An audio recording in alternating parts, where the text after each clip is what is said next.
বীরভূম জেলার বোলপুরের এই শান্তিনিকেতন মহর্ষি দেবেন্দ্রনাথ ঠাকুরের হাত ধরে প্রতিষ্ঠিত হয়, কিন্তু ঐতিহাসিক রূপ পায় তার পুত্র রবীন্দ্রনাথ ঠাকুরের হাত ধরে। এই শান্তিনিকেতনে আসতে হলে আপনি হাওড়া অথবা শিয়ালদা হইতে ট্রেন আপনি বোলপুর স্টেশন অবধি পেয়ে যাবেন।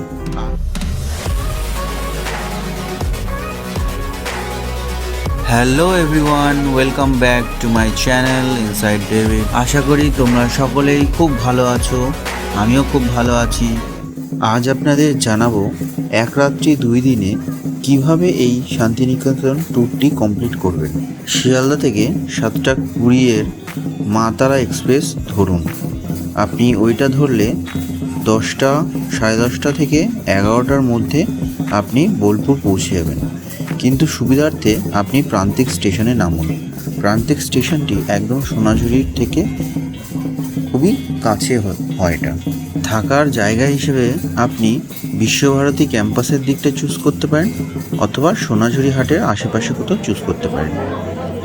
নিচে ডেসক্রিপশন বক্সে কিছু হোটেলের নাম, ফোন নাম্বারও দিয়ে দেবো। এছাড়া একটি ভালো থাকার জায়গা হলো বোলপুরের ভারত সেবাশ্রম। যদিও এটা একটু দূর হয়ে যায়, রুম মাত্র 300 টাকা থেকে শুরু, আর 3 বেলা মাত্র খাওয়া দাওয়া আপনি সেরে ফেলতে পারবেন 150 টাকা থেকে শুরু। যদি আগে থেকেই রুম আপনি বুক করে রাখেন তবে আপনি নেমেই সোজা ট্রেন থেকে নেমেই সোজা আপনি চলে যান মায়ের 51তম সতীপীঠ কঙ্কালীতলায়। তো আপনি কঙ্কালীতলায় মায়ের পুজো দিয়ে সেখানে আপনি ভোগ খেয়ে নিতে পারেন, অথবা যদি অন্য খাবার চান তাহলে আপনি চলে আসুন বিশ্বভারতী ক্যাম্পাস চত্বরে, সেখানে আপনি অনেক হোটেল পেয়ে যাবেন। এইবার আপনাকে বলি, শান্তিনিকেতনের ট্যুরটাকে আমরা দুভাগে ভাগ করতে পারি, একটা বিশ্বভারতী ক্যাম্পাস চত্বর আর একটা খোয়াই নদীর চত্বর। কঙ্কালীতলা ঘোরা হয়ে গেলে শুরু করে দিন আপনাদের প্রথম দিনের প্ল্যান। চলে যান বাংলাদেশ ভবন, তারপরে ঘুরে নিন বিশ্বভারতী কলেজ, পৌষ মেলার মাঠ, ভাষা ভবন, Lipika, central office, central library, 3 পাহাড়, ডিয়ার পার্ক, অমর্ত্য সেনের বাড়ি, সৃজনী শিল্পগ্রাম, সুরুল রাজবাড়ি, বিশ্বভারতী ক্যাম্পাস মিউজিয়াম, ছাতিমতলা, অম্রকুঞ্জ, সিংহসদন, ঘণ্টাতলা, গৌর প্রাঙ্গণ।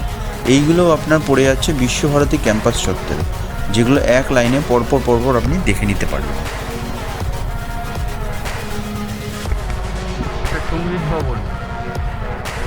রবীন্দ্রনাথ ঠাকুরের পিতা শ্রী মহর্ষি দেবেন্দ্রনাথ ঠাকুর জলের অভাব মেটানোর জন্য এখানে একটি পুকুর কেটেছিলেন।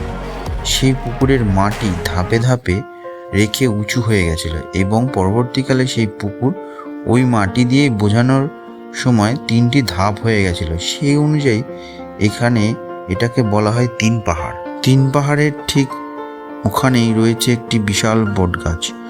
সন্ধ্যাবেলায় নানা রকম আলো দিয়ে আলোকসজ্জা করা হয়। তার একটু এদিক ওদিক তাকালে আপনি দেখতে পাবেন তবলা গাছ। তবলা গাছ বলার কারণ হচ্ছে এই গাছের ফলগুলো তবলার মতো দেখতে, তাই এলাকার লোকজন একে তবলা গাছ বলে গণ্য করেন। আবার তাল গাছকে ঘিরে আর একটা মাটির বাড়িও আছে। শান্তিনিকেতনে সন্ধ্যা হয়ে গেলে আপনার ঘোরার আর সেরকম কোনো জায়গা থাকে না, তাই সন্ধ্যা হয়ে গেলে আপনি ফিরে আসুন আপনার হোটেলে। এবার শুরু করে দিন দ্বিতীয় দিনের প্ল্যান। পরের দিন সকাল সকাল উঠে আপনি 10টা-11টার সময় বেরিয়ে পড়ুন খোয়াইয়ের আশেপাশের দিকটাতে।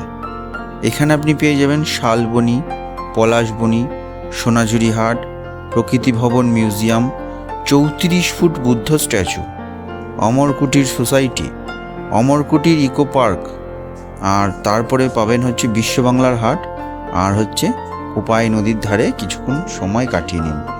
আপনারা পলাশবনিতে বা শালবনিতে গিয়ে আপনারা আপনাদের পিকনিকও করতে পারেন।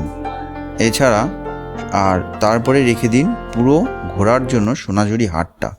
সোনাঝুরি হাটে আপনি অনেক কিছু পেয়ে যাবেন। এখানে আপনি বসে অনেকক্ষণ সময়ও কাটাতে পারবেন ঘুরে ঘুরে। কারণ হচ্ছে এখানে শিল্পের তো অভাব নেই, মানে হচ্ছে বাঙালিদের পুরো শিল্প একদম এখানে ঢেলে সাজানো। অনেক দোকান আছে, সারাদিনেও আপনি হাটটি ঘুরে শেষ করতে পারবেন না। এই একটাই জায়গা যেখানে বাঙালিদের যাওয়ার কোনো সময় লাগে না।